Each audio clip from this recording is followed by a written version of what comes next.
They really messed up when they thought they could push me around. I'm about to tell you exactly how an HOA turned my quiet Texas ranch life upside down, and how I turned their little power grab into a money-making machine that left their president scrambling to explain where the community's budget went. Hey there, name's Ethan Miller, 38.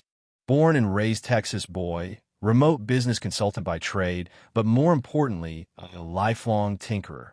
Ever since I was a kid, I'd rip apart old radios and computers just to see if I could put them back together better than before. Sometimes it worked. Sometimes it ended with me and Dad stomping out a small fire behind the garage. 2 years ago, I cashed in my city condo and bought 30 acres of half-wild ranch land outside Cedar Springs. It wasn't much to look at then, a beat-up farmhouse. A barn so crooked you'd think a stiff wind might knock it flat, and a scraggly fence line that looked more rust than wire. But to me, it was freedom. I had plans, big garden, some goats, fresh eggs, and just enough solar panels and gadgets to keep a lifelong tech nerd like me busy for years. Fast forward a bit. My chickens have an automated coop door that slides open at sunrise and shuts tight at dusk. My goats have collars that ping my phone when a nanny's about to give birth. The irrigation runs on weather data, so my veggies always get just enough water. Weekends, local families swing by for fresh produce, and kids get to pet the goats. I thought I'd found my forever peace. Then came a letter. I still remember. It was a Tuesday afternoon. I was sweaty, covered in hay and axle grease, fixing a new feed dispenser, when I opened my mailbox and saw an official envelope stamped with Golden Pine HOA. I'm not even part of their fancy little neighborhood, but the only road to my ranch cuts through the back edge of their development. My easement for that road has been on file with the county since 1975, bulletproof and clear as day. I have the right to pass. Still, the letter had all this vague legal jargon about unauthorized traffic and a community security upgrade. I figured, better show up and see what nonsense they were cooking up before it got out of hand. So, Thursday night, I roll up in my dusty old pickup and muddy boots, parked between a fleet of sparkling white SUVs. Inside the community center, it looked like a country club meeting. Stiff collars, polite fake smiles, and me, the odd rancher in work boots. Up front, holding court like a king, was Maxwell Reed, HOA president. Polished suit, perfect hair, voice like a car salesman on TV. Next to him stood Sharon Myers, the HOA manager, arms crossed tight, glaring at me like I'd tracked manure on her marble floors. Maxwell droned on about landscaping budgets, a fancy new pool, tennis courts, then finally dropped what he called the ranch road problem. With a flick of his remote, he showed slides of luxury homes, gated entrances, and a massive stone security gate right across my easement.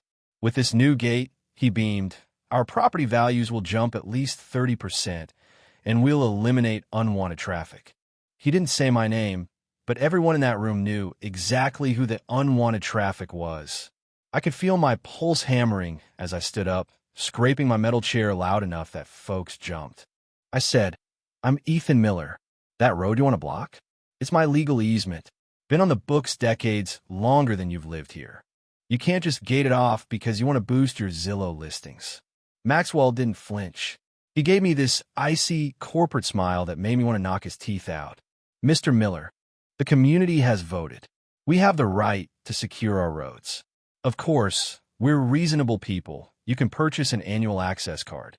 $3,000 a year is very fair, considering the value we're adding. That was it. No discussion, no compromise, just a done deal in their heads. Next morning, the sound of heavy machinery woke me before dawn. I threw on jeans, grabbed my boots half-laced, and ran down my driveway. There they were, crews setting steel posts, welding up an 8-foot metal fence on both sides of the road, right where my easement runs. Sharon handed me a temporary access card, like she was doing me a favor. 7 days. After that, pay up or find another way home. I could have yelled, swung a hammer, but that wouldn't fix anything. Instead, I drove straight to the county clerk's office, got certified copies of my easement, then straight to my old college buddy, Olivia Chun, now a hotshot local land attorney. She flipped through my paperwork, pushed her glasses up, and said, "Legally, you're in the right. Practically, Maxwell knows it could take months in court. He wants to squeeze you until you cave." That night, I walked my fence line by flashlight, thinking. I noticed something funny. Maxwell's fancy gate. It wasn't perfectly aligned with the survey markers. 3 feet of that gate, and its post actually sat inside my property line. He messed up. I called my buddy Ryan, the same contractor who helped rebuild my barn. He showed up with a toothpick in his mouth and a devilish grin. He wants to play toll gate? Let's give him a toll gate he won't forget. That weekend, while the HOA was sleeping off their wine and cheese parties, Ryan, me, and a couple trusted guys built a neat little toll booth smack on my side of that misaligned gate. Shoulder-powered lights, a pay terminal, security cameras, even a sturdy barrier arm that lifted after payment. Freshly printed sign, private ranch road toll, $20 per crossing, $100 monthly pass. Cash card or mobile pay accepted. Come Sunday afternoon, neighbors lined up bumper to bumper, jaws hanging open. I stood there with a polite smile and my ball cap. "Welcome back home, folks. Pay up to cross my land. Same way your HOA charges me to cross theirs." Some cussed me out, some laughed, but most just swiped their cards. After all, they needed to get home. Sharon pulled up, livid. "Ethan, this is extortion." I pointed at my survey pinned to the toll booth wall. "Ma'am, this here is my land." Extortion's a strong word for a ranch road fee. Ask Maxwell, he invented it. Maxwell showed up half an hour later, red-faced, spitting threats about lawsuits, calling the cops. Officer Ramirez, a local who knew me well, reviewed my easement and the survey. He shrugged at Maxwell. "Sir, this is civil. He's within his rights. You want to fight it? Take it to court." Word spread like wildfire. Folks hated paying twice, once to the HOA for their shiny gate, once to me for my 3 feet of ranch road. Residents cornered Maxwell at meetings, asking why they were stuck in traffic lines just to enter their own neighborhood. The real cherry on top? My cameras caught Maxwell and 2 other men, pretty sure one was his lawyer, sneaking up at 2 a.m. to vandalize my booth. They smashed the pay terminal, spray-painted the cameras, tried to break the barrier arm. Joke's on them. I had backup cameras streaming live to the cloud. By dawn, the footage was viral. HOA members were furious. Even old Mrs. Nancy, 75, bakes the best lemon bars in Texas, stood up in the next meeting and yelled, "Maxwell, you embarrassed this whole neighborhood." Maxwell tried to scare me into a closed-door settlement at Olivia's office.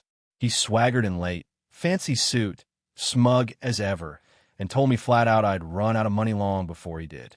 What he didn't know was that the whole chat was legally recorded. When he bragged about lying to the HOA board and hiding his development deals, gold.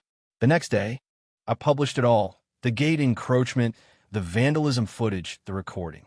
Local news ran it for a week straight. Neighbors demanded Maxwell resign. The development company bailed on his secret deal.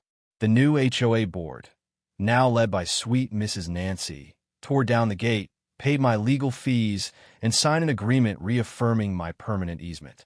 As for the toll money, about 15 grand. I used every penny to start a legal defense fund to help other folks push back when bullies in suits try to muscle them off their land. Now, where Maxwell's gate once stood is just a shady spot with picnic benches and a sign that says, "Never pick a fight with a rancher who knows how to wire up a payment terminal." So if you ever find yourself fighting HOA, remember, document everything, build a good fence, but an even better community. And if push comes to shove, well, you know where to find me. Drop a comment below. I want to hear your HOA horror stories. And hey, maybe one day I'll build a second toll booth just for the fun of it. See y'all around.